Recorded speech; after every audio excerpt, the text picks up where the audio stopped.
sveikinimai komandai su pergale. Prieš šias rungtynes turėjom tos tikslus šiek tiek pasaugot pagrindinius žaidėjus, jaunimo kažkiek įtraukti. Daugiau mažiau pavyko, ką buvom suplanavę. Ir tiek, džiaugiamės pergalę.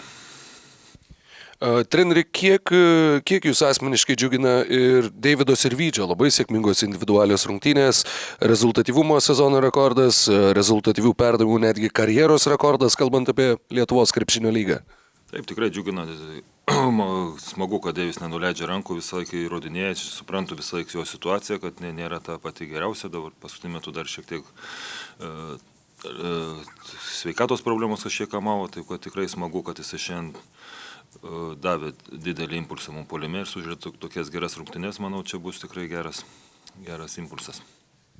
Ar yra dar kažkokių džiuginančių dalykų tarp tų, ko galbūt sirgaliai ar stebintys iš šalies taip akivaizdžiai nepamatytų? Šiam kartui didžiausias džiuginimas, kad praėjo rungtynės be traumų. Tai turbūt tokias.